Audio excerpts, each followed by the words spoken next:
Devi Nomori, nomor absen 34. Halo, perkenalkan nama saya Ananda Sandi Putri, nomor absen 1. Halo, perkenalkan nama saya Cantika Putri Nastu, nomor absen 8.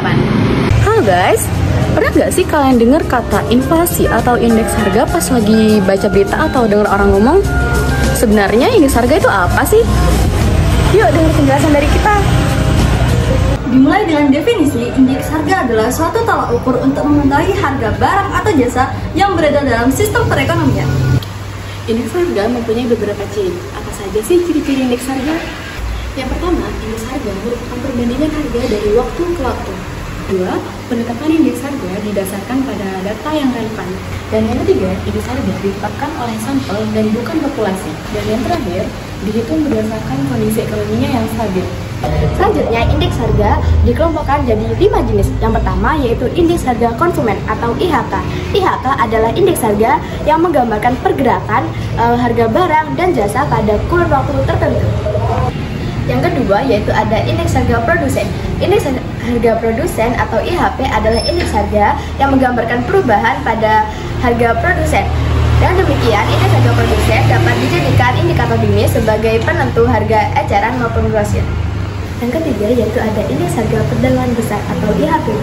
IHPB adalah indeks harga yang menggambarkan perubahan pada tingkat skala grosir dari komoditas-komoditas perdagangan yang ada di suatu negara ataupun daerah. Yang keempat yaitu ada indeks harga petani. Indeks harga petani mencakup indeks harga yang diterima atau yang dibayarkan oleh petani, mulai dari harga produksi, konsumsi, pajak, hingga biaya upah. Yang terakhir yaitu ada indeks harga saham. Indeks harga ini dapat dijadikan tolak ukur untuk saham dalam satu periode tertentu. Dengan indeks ini kita dapat mengetahui pergerakan saham sedang naik, stabil, atau turun. Selanjutnya itu kita akan membahas cara penghitungan indeks harga.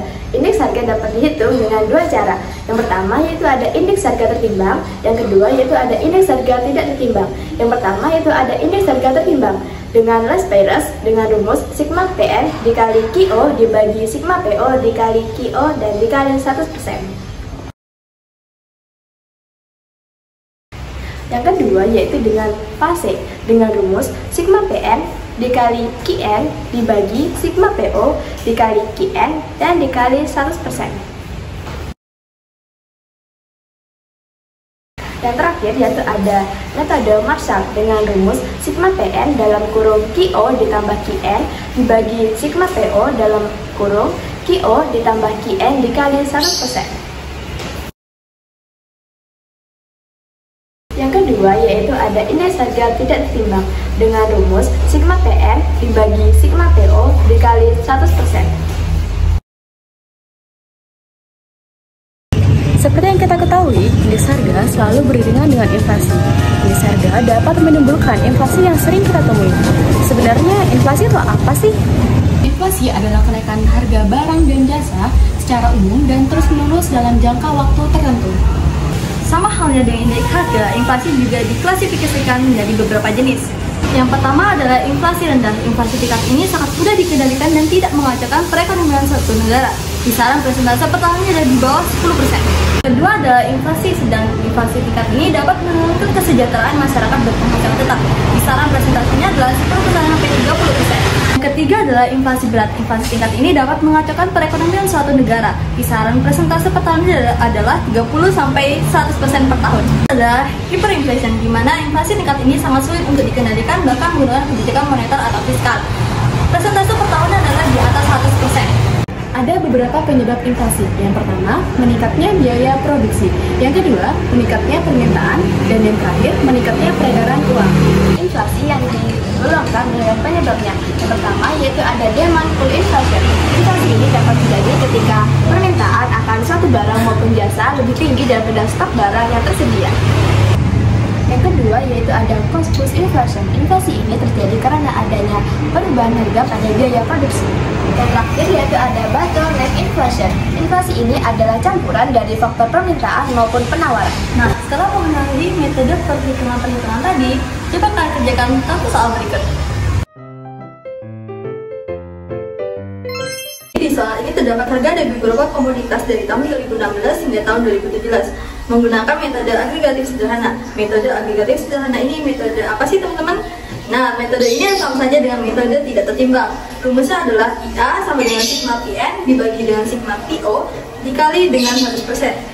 PN ini yang mana sih? PN adalah harga tahun yang ditanyakan, sedangkan PO adalah tahun dasar atau sebelum tahun yang ditanyakan. Jadi pada soalnya PN adalah 2017 dengan PO adalah harga pada tahun 2016. Karena pada rumus agregatif sederhana menggunakan sigma atau jumlah, maka kita harus menjumlahkan dahulu masing-masing dari PO dan PN-nya. Untuk PO ini kalau kita jumlahkan hasilnya adalah 47.000, sedangkan PN 61.000. Jadi kita tinggal masukkan nih ke dalam rumus. 61.000 dibagi 47.000 dikali dengan 100%. 61.000 dibagi 47.000 hasilnya 1,298. Lalu dikalikan dengan 100, maka hasilnya adalah 129,8. Nah, jadi untuk soal ini jawabannya yang A atau yang B ya? Nah, benar, yang A. Pada soal berikut terdapat data IHK pada tahun 2017 selama 4 bulan, yaitu Januari, Februari, Maret, dan April. Yang ditanyakan adalah inflasi pada bulan Maret. Maka kita bisa menggunakan rumus laju inflasi, yaitu IHKN dikurangi IHKO dibagi IHKO dikali dengan 100%. IHKN adalah IHK pada bulan yang ditanyakan, yaitu bulan Maret, sedangkan IHKO adalah IHK pada bulan sebelumnya, yaitu bulan Februari. Berdasarkan data tersebut, IHK pada bulan Maret adalah 128,22, sedangkan bulan Februari adalah 128,24. Tinggal kita masukkan nih ke dalam rumusnya. 128,22 dikurangi 128,24 dibagi 128,24, lalu dikalikan dengan 100. Hasilnya adalah min 0,02%.